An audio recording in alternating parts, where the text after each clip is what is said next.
ओम शांति। आज बाबा की 8 फरवरी की मुरली। मीठे बच्चे, तुम खुदाई खिदमतगार बच्चे,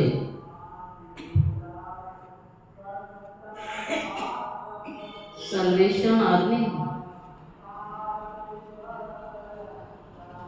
तुम्हें सबको शांति की सल्वेशन देनी है।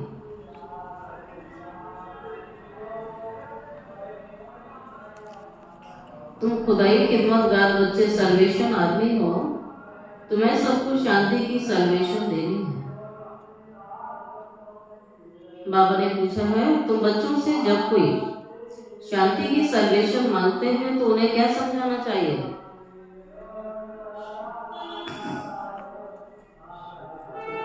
बाबा कहते हैं, तुम बच्चों से जब कोई शांति की सल्वेशन मांगते हैं तो उन्हें क्या समझाना चाहिए?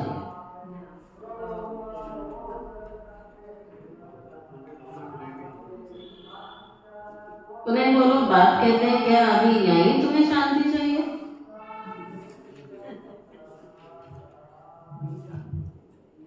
बाप कहते हैं क्या अभी यहीं शांति चाहिए तुमको? ये कोई शांति धाम नहीं है।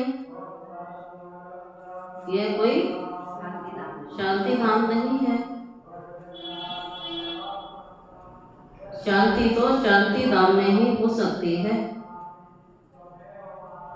शांति तो शांति धाम में ही हो सकती है, जिसको मूल वतन कहा जाता है।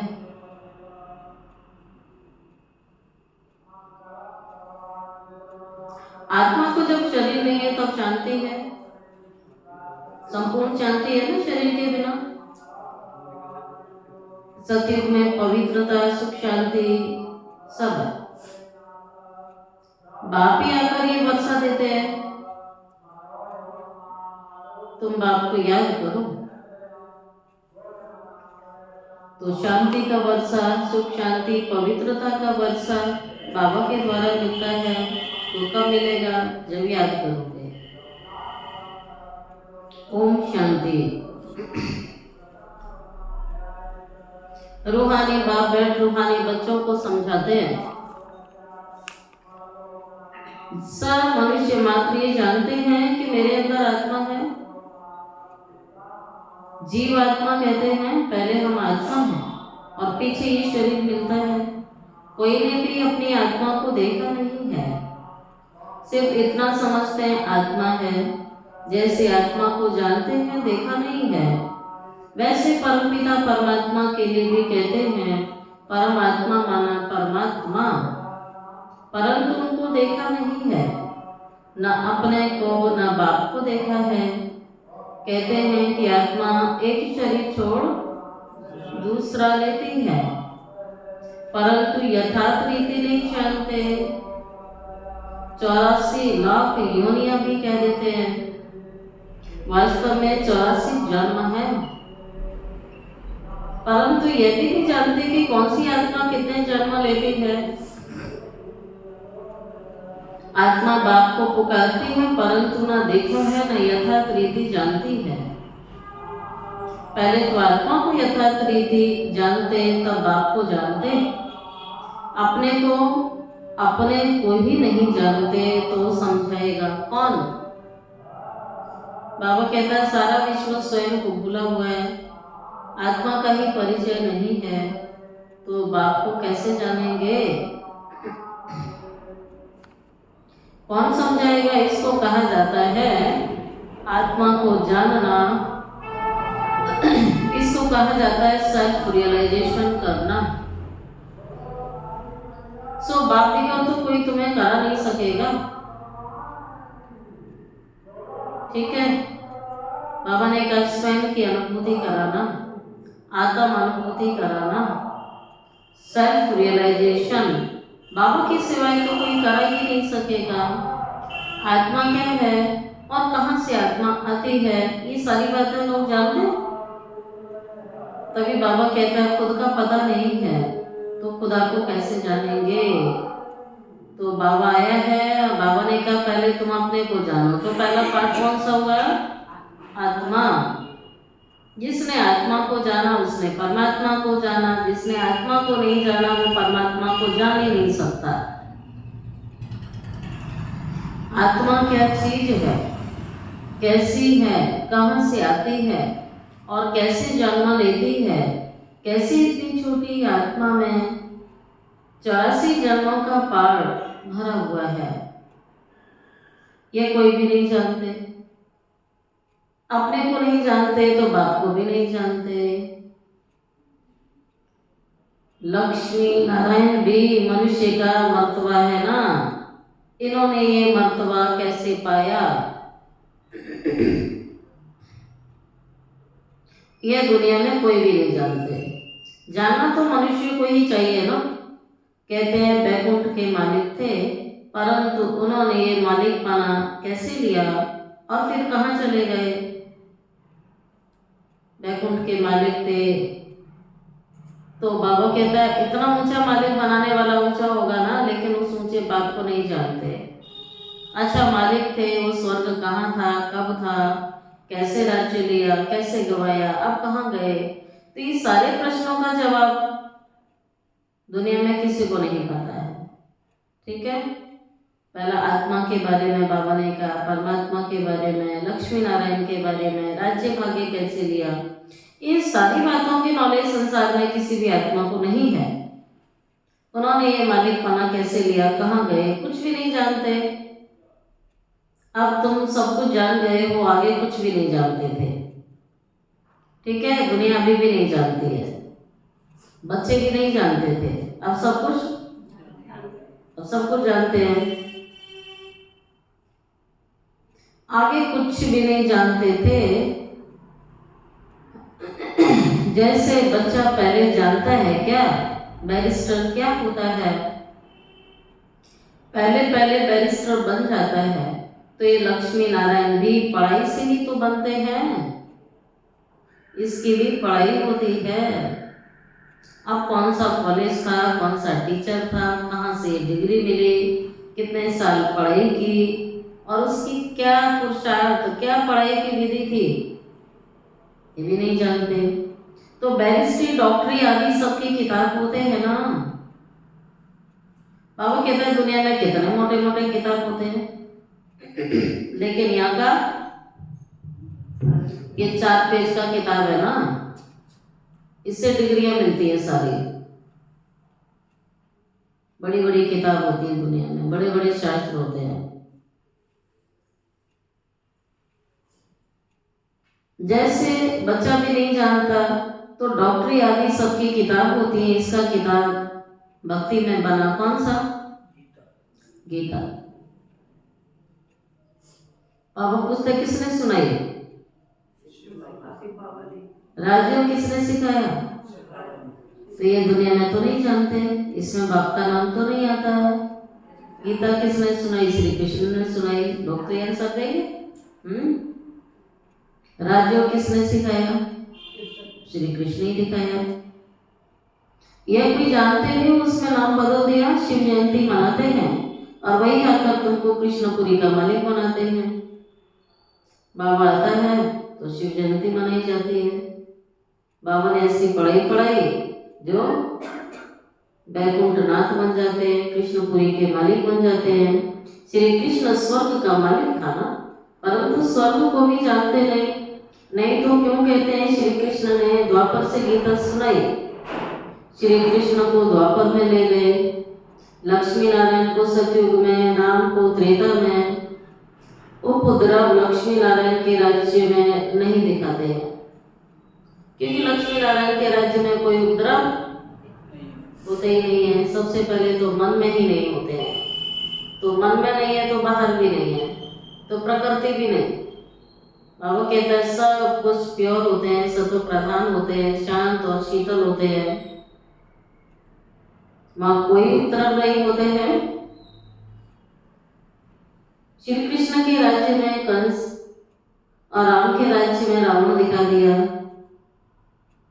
ये किसी को पता नहीं है कि लक्ष्मी नारायण राधे कृष्ण ही बनते हैं, ये बात भी किसी को नहीं पता है। तो आज की मुरली से अंडरलाइन करेंगे क्या क्या दुनिया वालों को नहीं पता है और क्या क्या हम बच्चों को पता लग गया है। बिल्कुल अज्ञान अंधकार है संसार में। अज्ञानता को अंधकार ही कहा जाता है, ज्ञान को रोशनी कहा जाता है। अब सोचना करने वाला कौन है? कौन है? बाबा है। ज्ञान को दिन कहा जाता है, भक्ति को रात कहा जाता है। ज्ञान है दिन, भक्ति है रात। रात माना भटकना। अभी तुम समझते हो भक्ति मार्ग भी जन्म जन्मांतर चलता ही आया है, सीढ़ी नीचे उतरते ही आए हैं। कला तुम्हारी कम होती गई है, मकान नया बनता है, दिन प्रतिदिन आयु कम होती जाती है, शरीर की भी आयु कम होती जाती है। और लोग जन्मदिन मना करके क्या करते हैं? खुशी मनाते हैं। आयु तो घट रही है, मकान की भी दिन प्रतिदिन आयु कम होती जाती है, तो पुराना होता है ना, शरीर भी पुराना होता है, जीवन उतना कम हो जाता है। दिन प्रतिदिन आयु कम होती है, 3/4 पुराना हुआ तो उसको पुराना ही तो कहेंगे। बच्चों को पहले तो ये निश्चय चाहिए, ये सर्व का बाप है जो सर्व की क्या करता है? बाबा तो चैलेंज करता है, संसार में कोई तुम्हारी सदगति कर ही नहीं सकता है, और सदगति करने वाला है तो सर्व की सदगति दाता किसका गायन है? परमात्मा के लिए गायन है, शिव बाबा के लिए गायन। और बाबा ने कहा सदगति भी मैं ही करूँगा, इतनी ऊंची पढ़ाई भी मैं ही पढ़ाऊंगा, विश्व का मालिक भी मैं ही बनाऊंगा, कर्म बंधनों से मुक्त भी मैं कराऊंगा, घर भी ले जाऊंगा, स्वर्ग का मालिक भी मैं ही बनाऊंगा, पथ से पावन भी मैं ही बनाऊंगा, सुख शांति संपत्ति भी मैं ही दूंगा। तो फिर याद किसको करना है? फिर कोई और बचा ही नहीं। जब सब कुछ तो बाप से मिलना है, सारे संबंध बाप से हैं, तो फिर तो बुद्धि कहीं और जानी भी नहीं चाहिए। सर्व प्राप्तियां सर्व संबंध एक बाप से है, तो फिर बुद्धि तो कहीं जानी भी नहीं चाहिए। जो चाहिए बाप से चाहिए, जो बोलना है बाप को बोलना है। तो सर्व के लिए पढ़ाई भी पढ़ाते हैं, सर्व को मुक्ति धाम भी ले जाते हैं। तो बच्चों को निश्चय होना ही चाहिए इस बात का।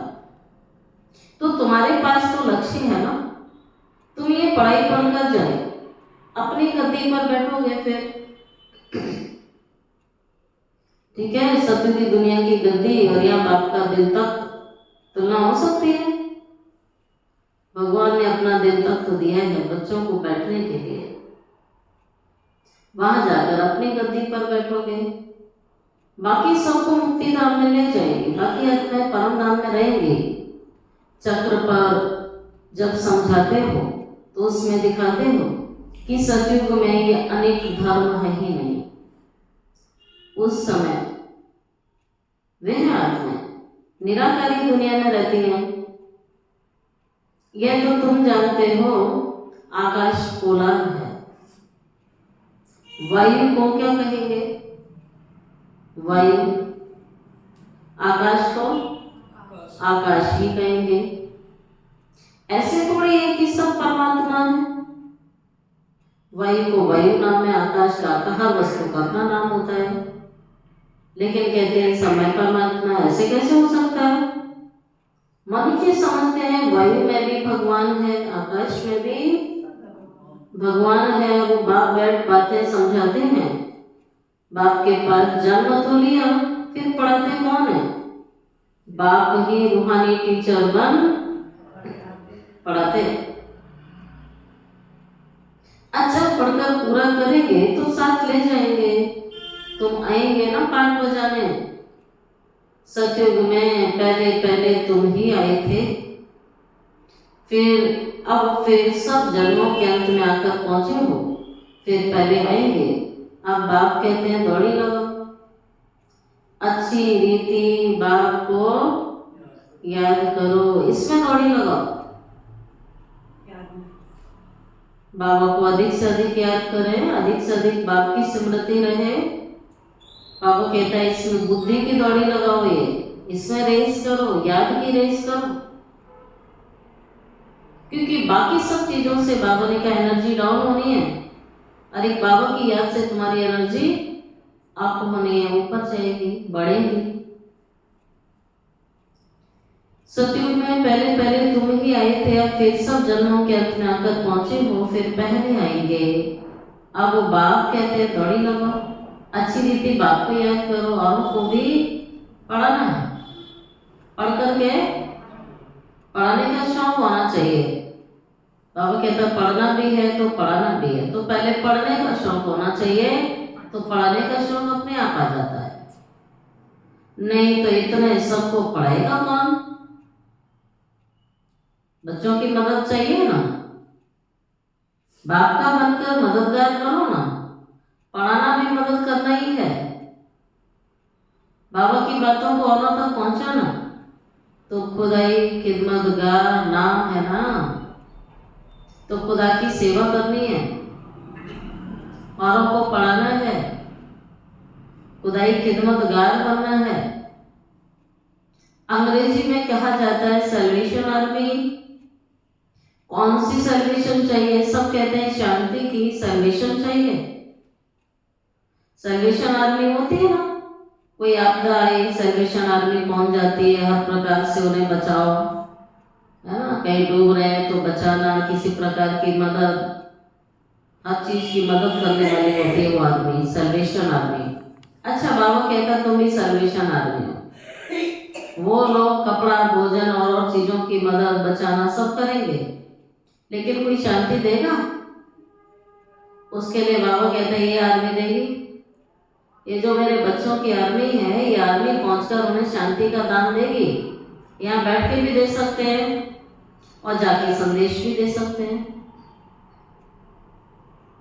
बाकी बहन कोई शांति की सैल्वेशन थोड़ी दे देंगे। जो शांति की सैल्वेशन मांगते हैं, जहाँ चारों तरफ अशांति का वायुमंडल हो, तो वो तो अशांत आत्माएं हैं। लेकिन बाबा ने हमें क्या काम दिया है? तुम क्या करो? अशांति में शांत हो जाओ जाके? अशांत आत्माओं को शांति का दान देना, इसी कार्य के लिए भगवान ने हमें चुना है। हमें सैल्वेशन आर्मी। उन्हें बोलो बात कहते हैं क्या अभी यहीं तुम्हें शांति चाहिए?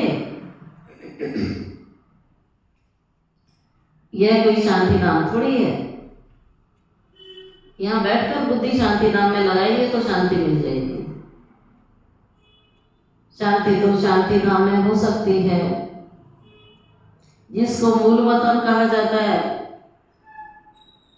आत्मा को शरीर नहीं है तो शांति में है ना, फिर संपूर्ण शांति की अनुभूति शांति धाम में होती है। शरीर नहीं है तो बोल नहीं है तो कर्म नहीं है, हिसाब किताब भी नहीं है। बाबा करके वर्षा देते हैं। तुम्हारे में भी समझाने की बड़ी युक्ति चाहिए। प्रदर्शनी में अगर खड़े होकर सबका सुने तो बहुतों की भूलें निकाले, क्योंकि समझाने वाले नंबरदार हैं जो प्रदर्शनी समझाते हैं गाइड। बाबा कहता खड़े होकर सुना जाए तो बहुतों की कमियां निकलेगी। अभी समझाने वाले बच्चे अभी इतने होशियार नहीं है, कई गलतियां कर जाते हैं ज्ञान सुनाते सुनाते। यह कोई शांति धाम थोड़ी है। शांति तो शांति धाम में हो सकती है, जिसको मूल वतन कहा जाता है। आत्मा को शरीर नहीं है तो शांति में है। बाबा ही आकर के वर्षा देते हैं। तुम्हारे में भी समझाने की युक्ति बड़ी अच्छी होनी चाहिए। सब एक रस होते, सब एक रस होते तो ऐसे क्यों कहते, ब्राह्मणी ऐसे क्यों लिखती, फलाने आके भाषण करें। अरे तुम भी ब्राह्मण हो ना। बाबा फलाने हमारे से होशियार हैं, तो होशियारी से ही मनुष्य दर्जा पाते हैं। हाँ, कहते हैं फलाना आए क्लास कराए, फलाना सुनाए ज्ञान, हम नहीं सुना सकते हैं। तो बाबा कहते होशियार बनो ना, दूसरे की डिमांड क्यों करते हो, खुद होशियार बनो ना। तो होशियारी से ही ऊंचा पद मिलेगा। नंबर वन तो है ना, जब इम्तिहान की रिजल्ट निकलेगी फिर तुमको आप पे ही साक्षात्कार होगा, फिर समझेंगे हम तो श्रीमत पर नहीं चलते हैं। बाप कहते हैं कोई भी, सुना अंडरलाइन है, बाप कहते हैं कोई भी विकर्म मत करो। पूरा दिन इतना तो टेंशन रख सकते हैं। बाबा का सिंपल और साधारण ये ज्ञान है, सिंपल भाषा में ज्ञान है। भगवान हमें रोज ये पाठ पका कराते हैं, आप श्रीमत नहीं तोड़ो, किसी भी प्रकार से विकर्म मत करो, मनसा वाचा कर्मणा विकर्म नहीं करो। मनसा से विकर्म होगा तो मनसा ठीक कैसे रहेगी, फिर वाचा से होगा तो कैसे ठीक रहेंगे। तो मनसा वाचा कर्मणा विकर्म नहीं करना है, ये अंडरलाइन है। सारा दिन अटेंशन अपने ऊपर रखना है। देहधारी से लागत तो नहीं रखो, देहधारी से लागत माना लगाव नहीं रखो।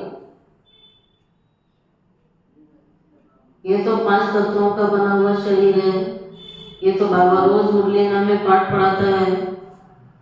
इन 5 तत्वों के शरीर से सबको बाहर निकलना ही है। रोज अभ्यास करते हैं जीते जी मरने का, देह भूलने का। तो अपनी देह भूले तो दूसरों की देह क्यों याद करेंगे। बाबा कहते हैं देह क्या होनी है, राख। तो राख से क्या बुद्धि लगानी है। 5 तत्वों का बना हुआ शरीर है ये, तो 5 तत्वों को थोड़ी ही पूजा करनी है, ये याद करना है। बल इन आंखों से देखो, दिखाई देने वाली चीज दिखाई दे रही है, लेकिन देखते हुए बुद्धि बाप में लगाओ, देखते हुए बुद्धि बाप में लगाओ। आत्मा को ये नॉलेज तो मिल गई ना अभी, अब हमको घर जाना है, वैकुंठ में आएंगे। फिर आत्मा को समझ सकते हैं, देखा तो नहीं जा सकता है, आत्मा को समझा जाता है, वैसे यह भी समझ सकते हैं। हाँ, दिव्य दृष्टि से अपना घर व स्वर्ग देख सकते हैं। बाप कहते हैं बच्चे मन मना भव और मध्य जीव भव।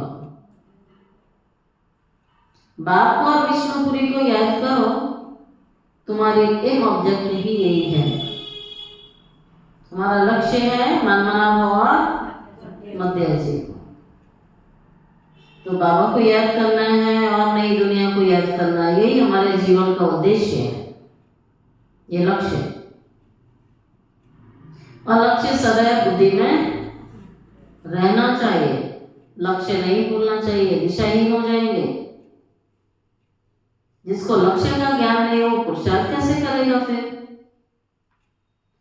तुम्हारा तो यही लक्ष्य है, बच्चे जानते हैं हमको अभी स्वर्ग में जाना है, बाकी सबको मुक्ति में जाना है। सब तो सतयुग में आ नहीं सकेंगे। तुम्हारा है ब्रिटिश, ये हो गया मनुष्य का धर्म। मूल वतन में तो मनुष्य नहीं है ना, यह है मनुष्य सृष्टि। मनुष्य ही तमो प्रधान और सतो प्रधान बनते हैं। तुम पहले शूद्र वर्ण में थे और अभी आ गए ब्राह्मण। शूद्र माना छीछी, ब्राह्मण माना शुद्ध और पवित्र। तो प्योर कौन है, सोल। तो सोल कॉन्शियसनेस की स्टेज। देह क्या है, पतित। तो पतित शरीर न स्वयं का न दूसरे का। जितना हम खुद का भूला रहेंगे तो दूसरों का कैसे याद आ सकता है। खुद के शरीरों में बुद्धि अटकी होगी तो दूसरों के भी याद आएंगे। तो तभी तो बाबा रोज कहता है आत्मिक अभ्यास पक्का करो, बार बार स्मृति चाहिए, नेचुरल स्मृति चाहिए। अब तुम बच्चे ब्राह्मण हो, बुद्धि से टच भी नहीं करना है, शुद्ध देहधारी, किसी को भी याद नहीं करना है। ये वर्ण सिर्फ भारतवासियों के हैं और कोई भी धर्म को ऐसे नहीं कहेंगे। ब्राह्मण वंशी सूर्यवंशी इस समय सब शूद्र वर्ण के हैं। जड़ जड़ी भूत अवस्था हो चुकी है। किसकी किसकी जड़ जड़ी है? देखो, मन की भी है, शरीर की भी है, दुनिया की भी है। हर चीज की जड़ जड़ी भूत अवस्था हो गई। मन कमजोर हो गया, तन रोगी हो गया, और संसार में अनेक प्रकार के दुख जो सोचे भी नहीं है वो दुख आते हैं। तुम पुराने बने तो सारा झाड़ जड़ जड़ी भूत तमो प्रधान बन गया। तो तमो प्रधान कैसे बना? जड़ जड़ी भूत कैसे बना? आत्मा में भूत आ जाते हैं तो जड़ जड़ी भूत बन जाते हैं। सारा झाड़, बाबा कहता है, थोड़ी सतो प्रधान बन जाएगा। सतो प्रधान नए झाड़ में सिर्फ देवी देवता धर्म वाले ही होते हैं। तुम सूर्यवंशी से चंद्रवंशी बन जाते हो, पुनर्जन्म तो लेते हो ना। फिर वैश्य, शूद्र और क्या बनते हैं? देवता वर्ण, क्षत्रिय वर्ण, वैश्य वर्ण, शूद्र वर्ण, और अभी बन गए ब्राह्मण। ये सारी बातें नहीं हैं, और हमको पढ़ाने वाला ज्ञान का सागर भी कुछ समय के लिए आता है, वो भी नया ही है। तभी बाबा कहता है, मैं भी मुसाफिर हूँ, मैं ज्ञान का सागर हूँ। वही पतित पावन सबका सदगति दाता है।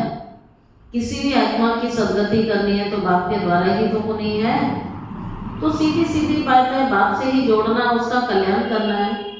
कोई मनुष्य आत्मा किसी की सदगति न कर सकी आज तक, न कर पाएगी। तो किसी भी आत्मा को बाप से ही कनेक्ट करना यही आधार है, क्योंकि बाबा से ही सर्व प्राप्तियां होनी है। बाप कहते हैं, तुमको ज्ञान नहीं देता हूं, तुम देवी देवता बन जाते हैं, फिर ये ज्ञान तुम्हारे अंदर रहता ही नहीं है। ज्ञान दिया जाता है अज्ञानियों को। सभी मनुष्य अज्ञान अंधेरे में हैं, तुम सोचने में हो। इनके 84 जन्मों की कहानी तुम बच्चे ही जानते हो। तो बच्चों को सारा ज्ञान मिला हुआ है। मनुष्य तो कहते हैं भगवान ने सृष्टि रची ही क्यों, ऐसे कहते हैं। भगवान ने दुनिया क्यों बनाई? जिस दुनिया में इतने दुख हैं, इतनी समस्याएं, इतनी परेशानियां हैं, क्यों बनाई, ऐसे कहते हैं। क्या मोक्ष नहीं मिल सकता है? क्या ऐसा कोई उपाय नहीं है कि संसार में आए नहीं? बाबा कहता है, ऐसा कोई उपाय नहीं है। आपको संसार में आना ही पड़ेगा और पाठ भी बजाना पड़ेगा, छूट नहीं सकते। अरे ये तो बना बनाया खेल है ना, अनादि बना हुआ ड्रामा है, ये चलता ही रहता है। इस सृष्टि पर नाटक चलता रहता है। एक्टर्स कहाँ जाएंगे? एक्टर्स तो यही रहेंगे ना, पार्ट बजाएंगे ना सृष्टि पर। नाटकशाला में नाटक किए बिना कोई भी आत्मा रह नहीं सकती। आप जानते हो, आत्मा एक शरीर छोड़ दूसरा जाकर लेती है। कितनी सिंपल लाइन है, पर प्रैक्टिकल लाइफ नहीं सेट होती है, मन में होती है, याद रहता है। बाबा कहता है ना कि आत्मा शरीर का ही तो परिवर्तन करती है, आत्मा तो नहीं कहीं चली गई ना। अभी घर के गेट खुले नहीं तो आत्मा यहीं रहती है, कोई आत्मा नहीं जाती है। शरीरों का परिवर्तन जिसको मृत्यु कह देते हैं, तो मृत्यु किसकी हुई? शरीर की, आत्मा की नहीं। बाबा कहता है सिर्फ वस्त्र बदले हैं, उसने स्थान बदला है। इसमें चिंता करने की क्या दरकार है? किसी आत्मा के वश में तो नहीं है ना, आत्मा का पार्ट फिक्स है ना। तो बाबा कहता है इसमें चिंता करने की तो कोई दरकार ही नहीं है। आत्मा ने जाकर के अपना दूसरा पार्ट बजाया, ठीक है। रोए कब? जब वापिस चीज मिल जाए। परंतु इतनी सी बात समझ में नहीं आती जिसका संबंधी जाता है। बाबा कहता है रोने से वापिस आ सकता है? इतना भी जानते हो तो फिर रोने से फायदा क्या? अपनी एनर्जी क्यों खराब करनी है? वापिस तो आती नहीं है। तो रोने से फायदा ही क्या हो गया? अरे फायदा हो तो रो, रोने से आती है तो रो फिर। तो बाबा कहता है अभी बच्चों को मोह जीत बनना चाहिए। सबसे मोह की रग सबसे निकाल लो। निकाल लिया? मोह हटाया हुआ है? रेडी हो हर पेपर देने के लिए? बाबा कहता है कब्रिस्तान में मोह क्या रखना है? दूसरों में मोह अटकाए पड़े, अपना भी तो छोड़ना है। तो बाबा कहता है कब्रिस्तान से मोह क्या रखना है? अभी यह सब कब्र दाखिल होना है। रोज बाबा यही पढ़ाता है। इसमें तो दुख ही दुख है। आज बच्चा है, कल बच्चा भी ऐसा बन जाता तो जो बाप की पग उतारने में देरी ना करे। बाप से भी लड़ पड़ता है, बाप की इज्जत नहीं करता है। इसको कहा जाता है निधन की दुनिया। भले इंसान रोए धोए लेकिन है कोई किसी का नहीं। कोई किसी की इज्जत इतनी नहीं करता है, कोई कहना नहीं मानता है, सब अपनी चलाते हैं। तो ये कौन सा प्यार हुआ? रिस्पेक्ट होनी चाहिए, बड़ों का आदर सम्मान होना चाहिए, बड़ों का कहना मानना चाहिए, और कुछ करना नहीं है और बस रो बैठ करके। तो इसका क्या फायदा हो गया? बाबा ने कैसे ऐसे बच्चे निकले हुए हैं नालायक, कहना नहीं मानते, हाँ बाप की इज्जत उतारने में देरी नहीं करते। ये निधन की दुनिया है। कोई धनी लोड़ी है ही नहीं जो शिक्षा दे। बाबा जब ऐसी हालत देखते हैं, संसार की हालत, यहाँ कोई किसी का नहीं है, कोई किसी की इज्जत नहीं करता है। सब कुछ करने के बाद बच्चा कहता है तुमने मेरे लिए, हाँ एक लाइन है ना, किया ही क्या है। सब कुछ करने के बाद बच्चा एक लाइन में कह देता तुमने क्या किया आज तक? हाँ? तो बाबा कहता है ऐसी दुख की दुनिया, क्योंकि इससे बहुत बड़ा दुख पहुंचता है ना। रचना किसी की ऐसे करती है, बाहर वाले बोलते हैं तो फर्क नहीं पड़ता है ना किसी को, जब अपने बच्चे ऐसे बोलेंगे तब बाबा कहता है ऐसी दुनिया दुख की दुनिया बन जाती है ना। जब कोई किसी का धनी धुनी नहीं रहता, कोई किसी का कहना नहीं मानता है, कोई किसी को बड़ा नहीं समझता है, तब धन का बनाने के लिए बाबा को आना पड़ता है। बाबा ही आकर सबको धन का बनाते हैं। तो बाबा कहता है वो भाग्यशाली आत्माएं हैं जिन्हें भगवान की बात समझ में आती है और उस आदत से चलाते हैं अपने जीवन को। नहीं तो भगवान की भी ना मानने वाले बहुत बच्चे हैं, है ना। वो भाग्यशाली बच्चे हैं जिनकी बुद्धि भगवान के इशारों को एक्सेप्ट करती है, स्वीकार करती है और अपने जीवन को उसी आधार से ढाल करके चलते हैं जो भगवान की दिल पर चढ़ जाते हैं। तो बाबा आकर सबको धन का बनाते, धनी आकर सब झगड़े मिटा देता है। सब दिल में कोई झगड़ा ही नहीं होगा और झगड़ालू संस्कार भी नहीं होंगे। सारी दुनिया के झगड़े मिटा देता है। फिर जय जयकार हो जाती है। यहाँ मेजोरिटी माताओं की है, दासी भी इनको समझते हैं। हथियाला बांधते समय कहते हैं तुम्हारा पति क्या है? ईश्वर गुरु है। ये सब कुछ कहा जाता है। पहले मिस्टर होता है, फिर मिसेज लगाया जाता है। बाबा आकर माताओं को आगे रखता है। तुम्हारे ऊपर कोई जीत पा न सके, तुमको बाप सब कायदे अनुसार सिखलाता है। मोह जीत राजा की एक कथा है। वह सब बनाई हुई कहानियां हैं। सतयुग में तो अकाले मृत्यु कभी नहीं होती है। ये मृत्यु लोक है। मृत्यु लोक में किसी की भी मृत्यु कभी भी हो सकती है। वो हमारे अकॉर्डिंग नहीं चलेगा सिस्टम। बाबा ने कहा इस समय मृत्यु लोक में किसी भी आत्मा का कभी भी शरीर छूट सकता है, लेकिन सतयुग में सिस्टम है, वहां समय पर शरीर छूटता है, इसलिए वो अमर लोक कहलाता है। इस समय एक शरीर छोड़ दूसरा ले लेती है, साक्षात्कार होता है। अब ये शरीर बूढ़ा हुआ, फिर नया लेना है, छोटा बच्चा जाकर बनना है। कोई अपने शरीर की बीमारियों से परेशान है, दुखी है, तो दुख तो वही आत्मा भोगती है ना। उसका दुख संबंधी तो नहीं खत्म कर सकते हैं। और शरीर छूट गया तो उस आत्मा को तो खुशी होती है ना, उसका बीमार शरीर छूट गया, उसको तो नया मिलेगा। लेकिन वो बीमार शरीर से भी दूसरों के काम आ रहा था तो संबंधी रोते हैं ना, क्या अब हमारे काम कैसे चलेंगे, इसलिए रोते हैं। लेकिन वो तो दुखी था ना अपने शरीर से, उसको तो नया शरीर मिलता है।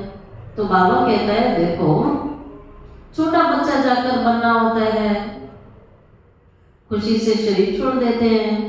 सतयुग में कोई दुख की बात नहीं होती है, यहाँ तो भल कितने भी बूढ़े होंगे, ठीक है, वहाँ खुशी खुशी शरीर छोड़ते हैं, कोई रोने धोने का सिस्टम नहीं है।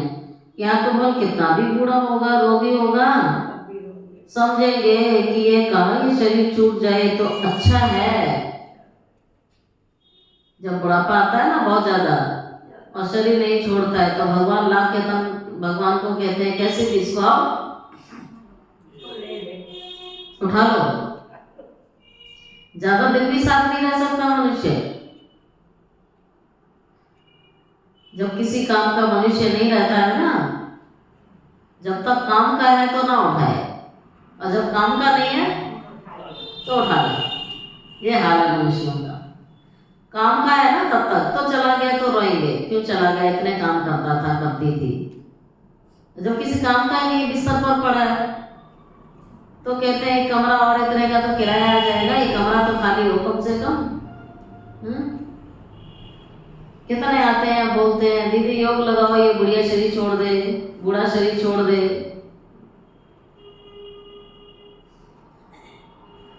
अब यह शरीर बूढ़ा हुआ नया लेना है, छोटा बच्चा जाकर बनना है, खुशी से शरीर छोड़ देते हैं। यहाँ तो भल कितने भी बूढ़े हो जाते हैं, रोगी हो जाते हैं, समझेंगे कहाँ ये शरीर छूट जाए तो अच्छा है, फिर भी मरने के समय रोएंगे, जब अंदर से कहेंगे शरीर छूट जाए तो अच्छा है, चला जाए। लेकिन जब छूट जाता है तब फिर भी रोएंगे।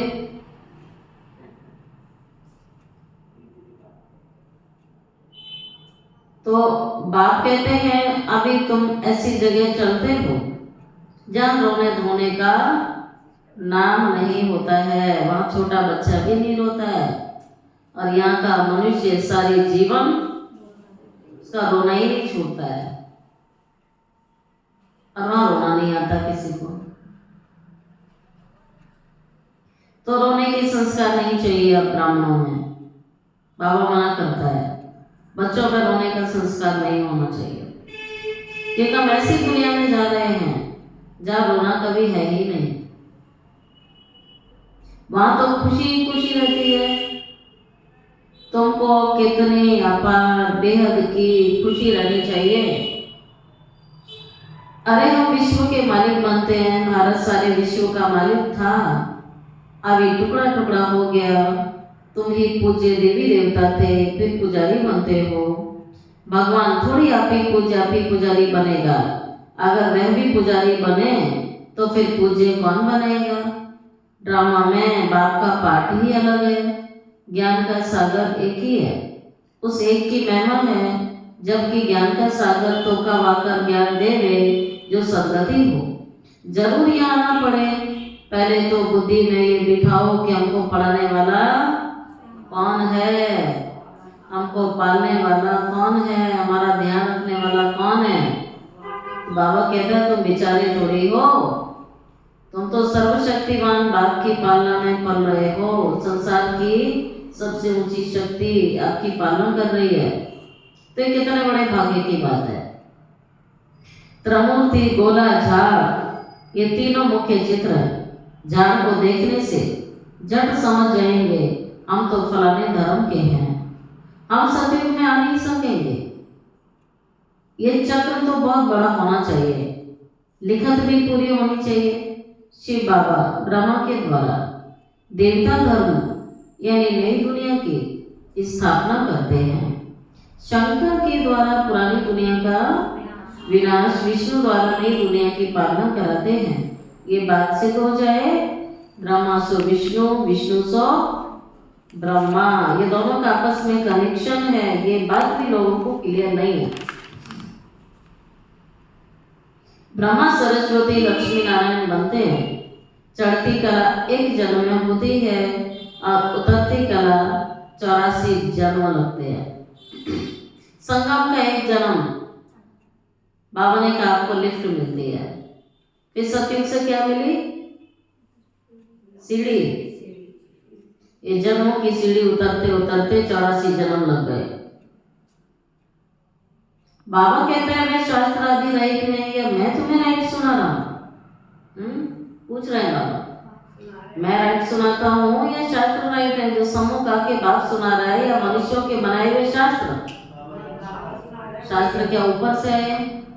क्या भगवान ने लिखे? नहीं। जब भगवान सम्मुख जो कह रहा है वही बात राइट है ना। सच्ची सत्यनारायण की कथा तो मैं ही सुनाता हूँ तुम्हें अभी, कि सचमुच बनाता है। अभी तुमको निश्चय है कि सत्य बाप के द्वारा हम नर से नारायण बनते हैं। पहली मुख्य बात ये की है, मनुष्यों को कभी बाप टीचर सदगुरु कह ही नहीं सकते। गुरु को कभी बाबा या टीचर थोड़ी ना कहते हैं।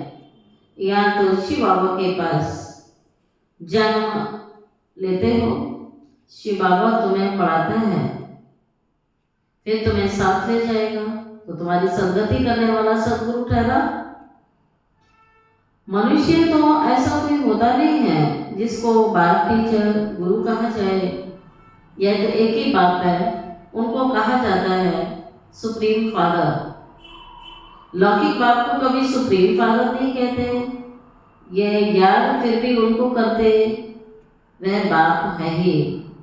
दुख में सब उनको याद करते, सुख में कोई भी नहीं करते, तो वह बाप आकर स्वर्ग का मालिक बनाते हैं।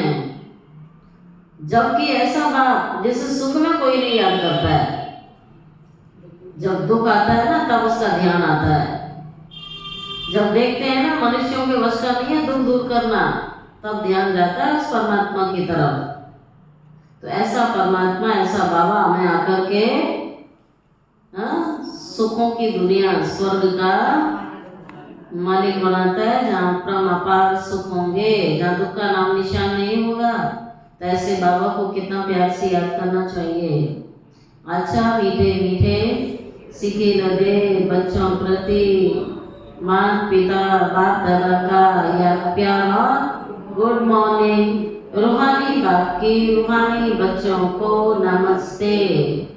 रूहानी बच्चों की रूहानी बाप दादा को याद प्यार, गुड मॉर्निंग और नमस्ते नमस्ते नमस्ते। शुक्रिया बाबा, शुक्रिया बाबा, शुक्रिया बाबा। धारणा के लिए मुख्य सार क्या सुना? किसी को देहधारी को याद नहीं करना है। आत्मा परमात्मा अपने को आत्मा से दोनों ने एक ही पॉइंट बताइए, और बताओ। बाबा ने कहा आत्मा को, परमात्मा को, लक्ष्मी नारायण को ये मालिक कैसे बने, इसके बारे में कोई नहीं जानता। क्या पूछा? धारणा का मुख्य सार। तो धारणा की बातें सुनानी है, क्या धारण करना है। बाबा ने कहा किसी प्रकार की श्रीमत नहीं तोड़नी, किसी प्रकार की श्रीमत नहीं तोड़नी है, कोई पाप कर्म नहीं करना है। ये है धारणा की बात है। और ये धारणा की बात है, रोना नहीं है। पक्का है सभी को? पेपर आएगा, मोहजीत बनना है। टीचर साथ साथ पेपर ले लेता है, प्रैक्टिकल पढ़ाता है, फिर पेपर लेता रहता है, फिर पेपर लेता है। तो जब पेपर आता है तो चेक करो कितने पानी में, कैसी मेरी पढ़ाई है। आप बताओ।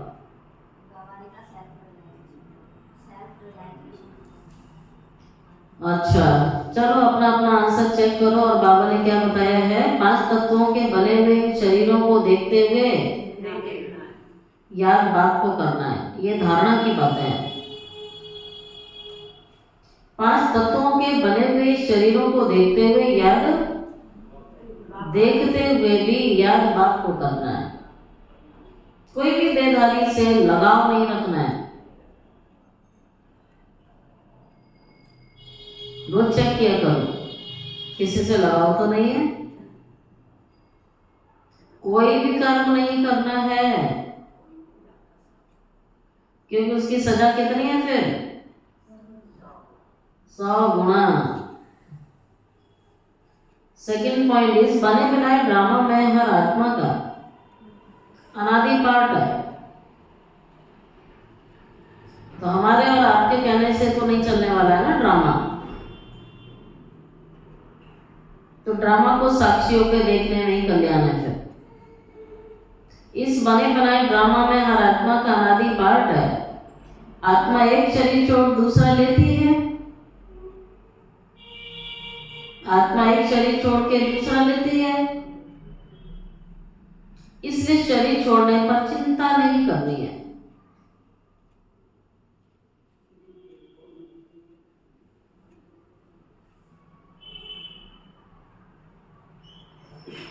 इसलिए शरीर छोड़ने पर चिंता नहीं करनी। मोह जीत बनना है, मोह जीत बनना है।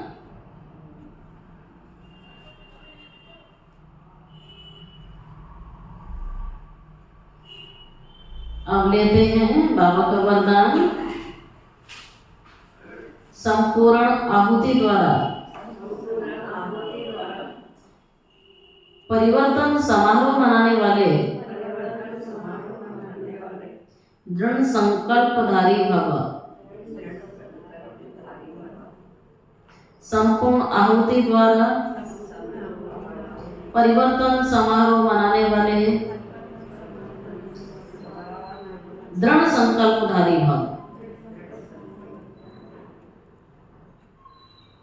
तो अब इस वरदान का भावार्थ क्या है वो सुनेंगे।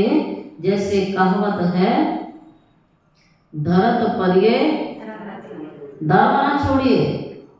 तो कोई भी सर्कमस्टांस आ जाए, कोई में तो कोई भी होता है, बता के थोड़ी आएगी। माया के महावीर रूप सामने आ जाएं, माया के महावीर रूप सामने आ जाएं, लेकिन धारणाएं ना छूटें। संकल्प द्वारा त्याग की हुई बेकार वस्तुएं संकल्प में भी स्वीकार न हो। जो आपने संकल्प से मन से त्याग दी तो उसे फिर दोबारा संकल्प में भी स्वीकार न हो। सदा अपने श्रेष्ठ स्वमान और श्रेष्ठ स्मृति और श्रेष्ठ जीवन के समर्थित स्वरूप के द्वारा श्रेष्ठ पाठधारी बन श्रेष्ठता का खेल करते रहो। कमजोरियों की सब खेल समाप्त हो जाए।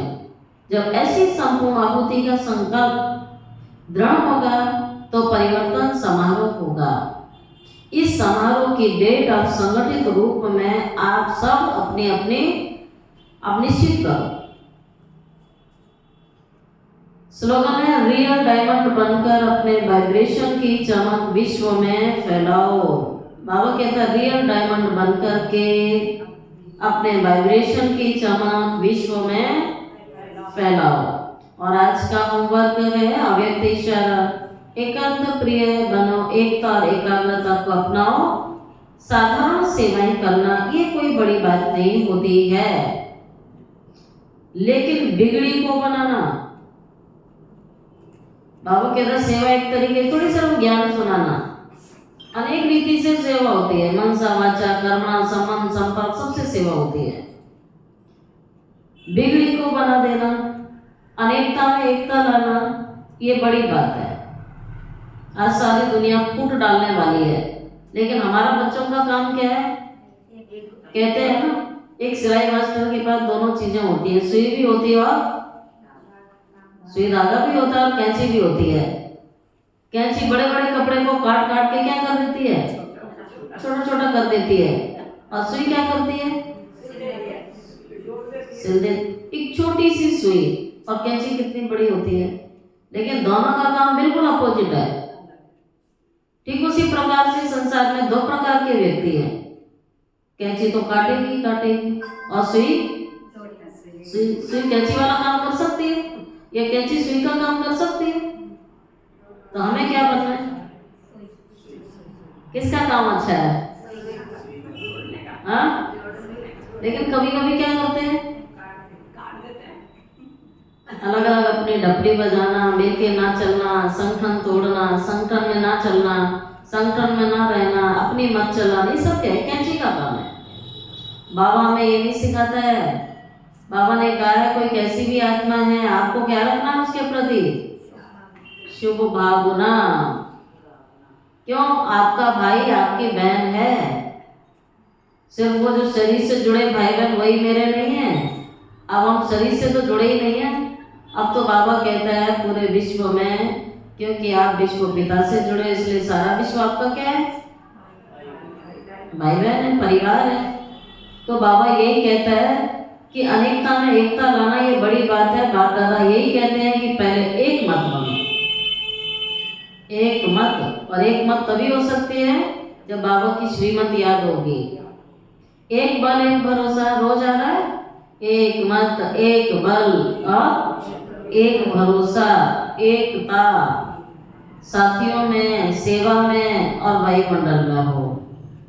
सबसे मिलके चलना, संस्कारों की रास करना, बाबा को ये पसंद है। जब बाबा ने सबको स्वीकार किया है तो हम क्यों नहीं करेंगे? क्यों नहीं करेंगे? हमें हमारा दिल भी तो बहुत बड़ा होना चाहिए ना। फिर यही बाबा कहता है और बाबा को पसंद है। तो चलना जीवन में एक बल और एक भरोसे, एक मत, एकता साथियों में, सेवा में और वायुमंडल में होना चाहिए। अच्छा, ओम शांति।